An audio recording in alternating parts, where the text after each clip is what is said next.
Welcome, everyone. For the past 3 weeks, I've been talking about what the Buddha meant by awakening and awakening to the Four Noble Truths. And tonight, I'll talk about what it means to awaken to the Fourth Noble Truth. And that also the Buddha said, awakening to the Four Noble Truths, the awakening to the First Noble Truth is that the truth of dukkha, the truth of stress and suffering, has been understood. So it's beyond it just an intellectual understanding.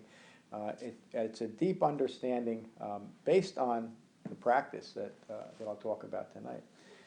This awakening to the Second Noble Truth is that the origination of stress has been abandoned, meaning that we put aside all the things that create stress and suffering in our lives.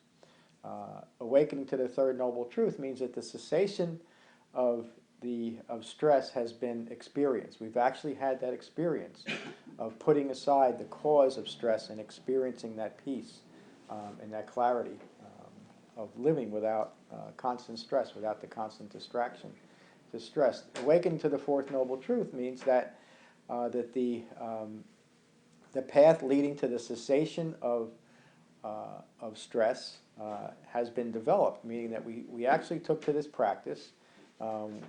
And over time, over a period of engaging in this very simple practice, we developed the qualities of mind necessary to recognize stress, recognize desire, put it aside, and wake up to the true nature of reality.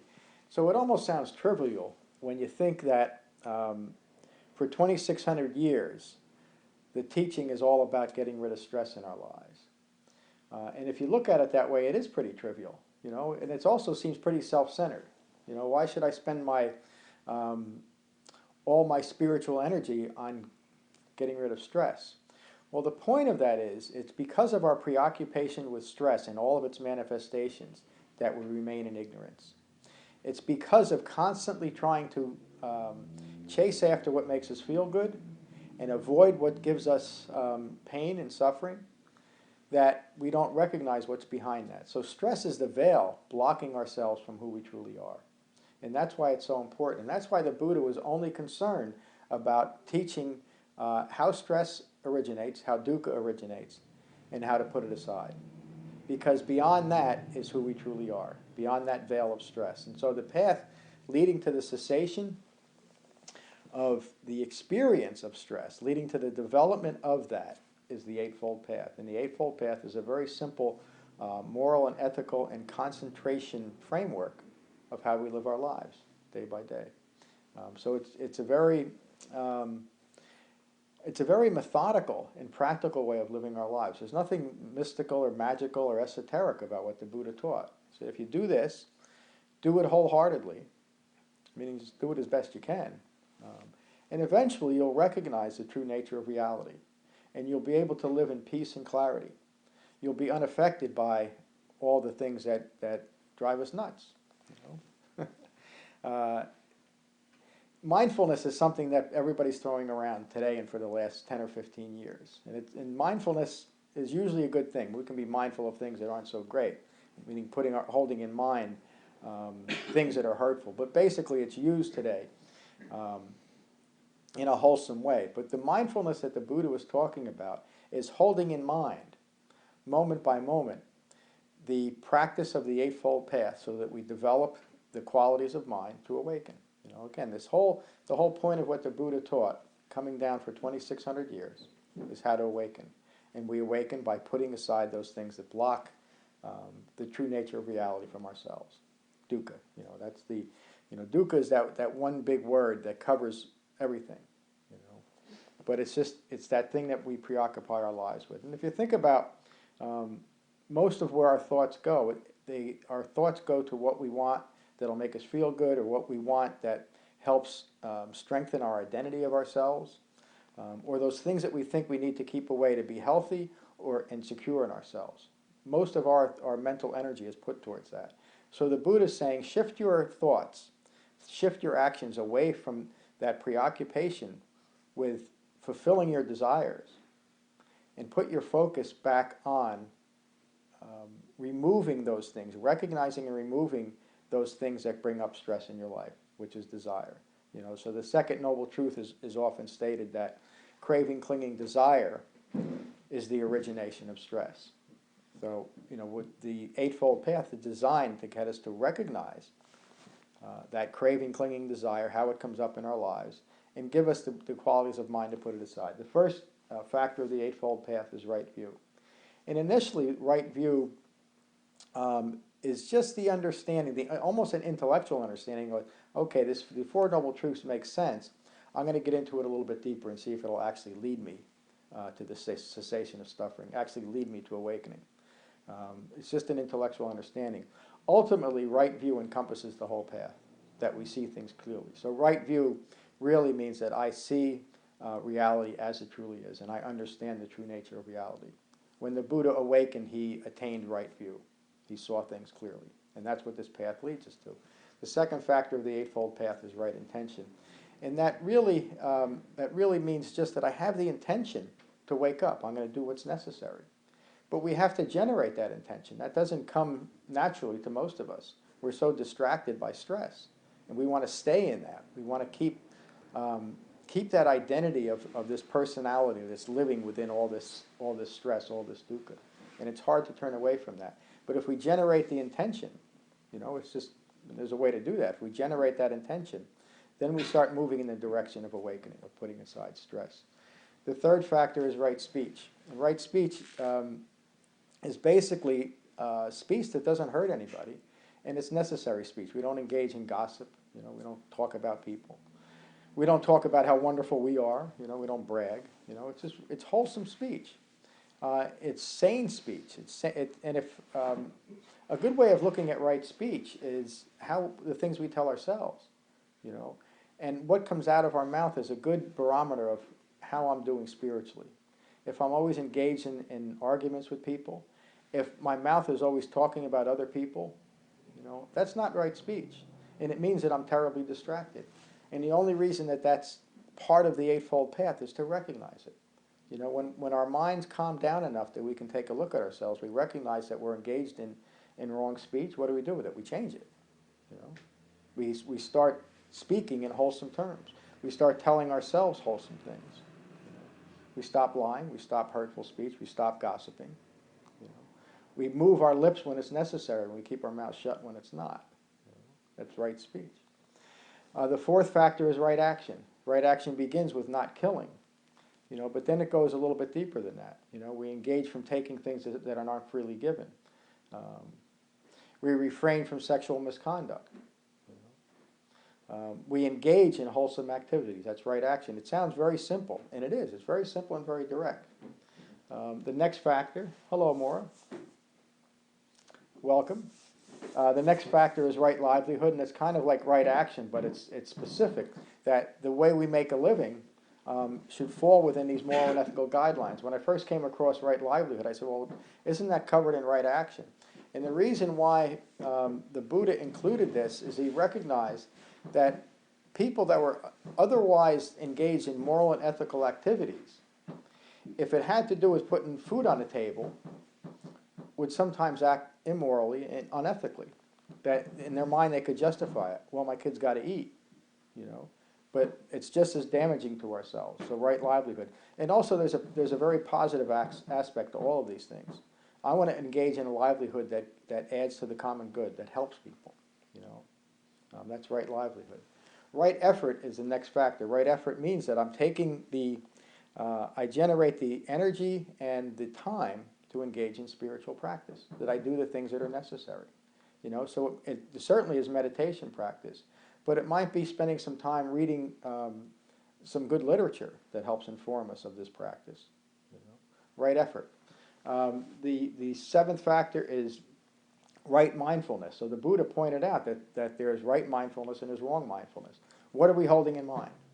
And again, what it means as far as practice is that we're mindful of, we're holding in mind this way of awakening, the Eightfold Path. We practice it. We live it moment by moment as best we can. The final factor is right meditation. And again, the Buddha was pointing out that if there's right meditation, there's other meditations that isn't so skillful and so helpful in developing the qualities of mind that are necessary to awaken. And the Buddha said that right meditation must have two qualities. This is in the, I can't think of the sutta that it's in. It must develop two qualities. It must develop a tranquil mind and a mind that is open to insight. You know, that shamatha vipassana, insight must arise. The meditation practices that were around at the time of the Buddha, most of them had some aspect of that quieting the mind, but none of them had the aspect of the dispassionate observance of what's going on right here in the present. They were more concerned with developing mind states that led nowhere except quiet. And the Buddha went one step further. First we quiet the mind, and then we see what's there. And then he talked about what these mind states are. And it begins, I think a lot of you have heard the word samadhi, S-A-M-A-D-H-I. Samadhi is usually interpreted or translated to mean concentration, but a more accurate translation is undistracted. So we begin with the mind of samadhi, an undistracted mind, and that's where shamatha brings us to, is an undistracted mind. And then he got into what are called jhanas, which are deeper levels of an undistracted mind or concentration. And I'm not going to get into that. Maybe one day I'll do a little class on jhanas. But all that they are deeper levels of concentration. And the more we can concentrate, and he goes into what we'll understand as we get into these deeper levels of concentration. And it's just more insight into who we truly are. So this whole path, the Eightfold Path, the way to develop the qualities of mind necessary to abandon that which causes stress, is to see it as a whole. In other words, we don't master intellectually right view and then move on to right intention. We don't bounce around to, well, today I'll work on right effort, and next week I'll work on right livelihood. It's a whole path. It's not linear, it's more circular. And each factor of the Eightfold Path supports and informs the other factors. So holding in mind, it's not all that difficult to understand. As we deepen our practice, we'll see ourselves in relation to the Eightfold Path more clearly. But in the beginning, it's just important to hold in mind these ideas of right view, etc. Getting down to right meditation, and the Buddha pointed that out at the end of the Eightfold Path, to place some importance on the moral and ethical guidelines too. So the Eightfold Path is not a path to undertake intellectually. It's a path used to develop qualities of mind, and each aspect of that develops different qualities of our mind. Each aspect helps us see clearly where our actions are taking us. Are they taking us towards awakening? Are they helping us to develop the qualities of mind of awakening? Or are they keeping us in ignorance and delusion? So that's the only reason that they're there, to show us the state of our mind. Now in meditation, as we sit, and I'll give a little bit of instruction tonight because there's some new people, as we sit and put aside thoughts as they arise, focusing our breath in the body as the Buddha taught, that brings our mind into the present moment, and it begins to allow our minds to quiet down. As our minds quiet down, we begin to see more clearly that we're the cause of all the stress and suffering in our lives, that it's our own desires, and we begin to see how that comes up very clearly, how it's the impetus to want things to be different than they are. I need more of this, I want less of that. And that's where we spend all our time. And because, and I'm going back to how I started with this, that's the veil. Because our minds are so preoccupied with feeling good or avoiding that which makes us feel bad, that we miss the whole point of being here. And the Dalai Lama said the whole purpose of time, the reason why we're here on earth, is to awaken. But we're so caught up in that, in managing the dukkha in our lives, that we forget that there's another purpose here. Once our purpose turns to, and this is through right intention, turns to awakening, the path kind of opens up in front of us. We have to generate that right intention, but that's part of the path. And then it becomes a little bit easier to put the time aside to sit on our cushions. It becomes a little bit easier to be self-reflective, to recognize when desire is coming up and not think it's just something we should give into. Until I started doing this Buddhist practice, any thought that I had, I just acted on it. And I justified it because if I'm thinking it, it must be okay. Or at least I must follow through with it. And there was no framework in which to put that in and say, maybe I don't want to act in a certain way. And so that's what the moral and ethical guidelines are for. They give us a framework for where to put our thinking and how to act on our thinking. So when desire arises, we recognize it and put it aside. And it really is that simple. Although because of conditioned thinking, that there's a strong energy to keep going in a certain direction. So we practice, Again, coming back to right effort. These all support each other. So the waking up to the fourth noble truth is developing the qualities of mind necessary to abandon the cause of dukkha, of the stress and suffering in our lives. So is that clear? Did I explain this in a clear and concise way? Is there any questions? Okay, so there's the last 4 weeks I put 4 articles up on this. If you haven't read it, it'd be helpful to your practice. And I think I'm going to put that in a little booklet and bring it in here too, because this is the basic Buddhist teaching, but it's also the entirety of the teachings of the Buddha, and as far as the path to awakening. The Buddha spent 45 years teaching the Four Noble Truths and how to integrate them in our lives. And then he got into all the rest of the Pali Canon is what arises as we're engaging in this development of these qualities of mind. So people brought up questions like, why do I have such a hard time changing this way of thinking? And so he explained karma, and I won't get into karma. And people wanted to know, back then there was a strong belief in reincarnation, so rebirth came up a lot. And the Buddha had to explain rebirth. Rebirth continues, I shouldn't get into that tonight, but rebirth continues out of strong desire for existence. Once that desire for existence is extinguished, there's no more rebirth. But there is, the Buddha talked about recurring lifetimes based on that impetus of karma. And it's the same impetus that drives us for more grasping and clinging and desire. It's all conditioned thinking. So another way to look at the Eightfold Path is a way of recognizing conditioned thinking and deconditioning our minds. And once our minds are completely deconditioned, we're free. We're free of stress. We've developed the qualities of mind. So again, that's enough of that. So this meditation practice that we do, shamatha vipassana, you all look like you have a very relaxed, comfortable, and stable posture. If you're sitting in a chair, keep your back straight but not stiff, and the same goes for sitting on a cushion. Your feet should be flat on the floor. I know it's a little difficult in a chair to place your hands on your lap, so however you're comfortable with your hands, just let them be there and be comfortable. The idea of shamatha vipassana is to gain insight into the workings of our mind, what's going on with us in this present moment. So we're not looking for a trance-like state. We're not trying to find some kind of a void, a place with no thought. In fact, the point of this is to be acutely aware of where we are in this present moment, to not be distracted by thoughts taking us to the past or distracting us to the future. So the instruction is, as thoughts arise, gently put those thoughts aside and place your awareness on the sensation of breathing. And as thoughts come back, we return to the breath. And that's the meditation practice. It's not just being focused on the breath. Recognizing that we're thinking, coming back to the sensation of breathing.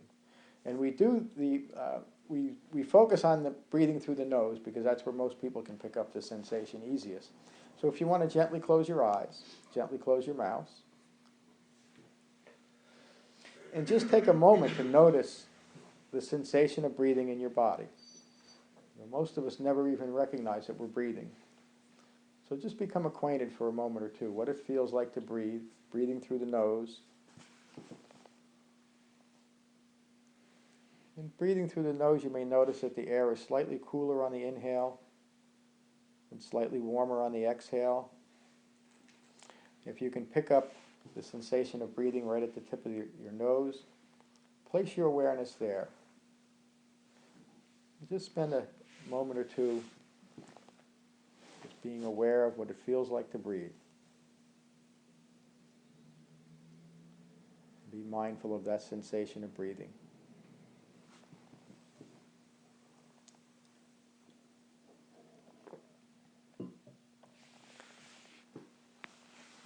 And while being mindful of the sensation of breathing in your bodies, notice that thoughts are flowing.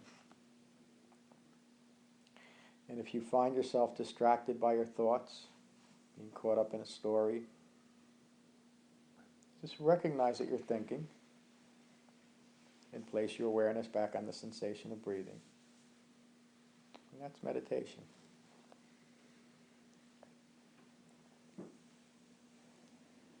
When thoughts arise, gently put those thoughts aside and remain mindful of the sensation of breathing.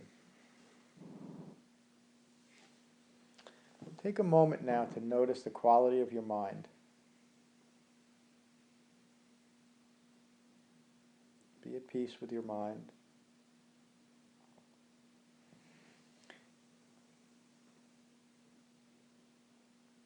Begin to settle into this present moment.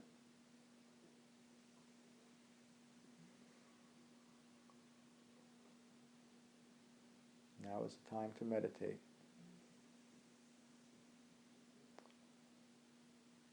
Putting aside thoughts as they arise,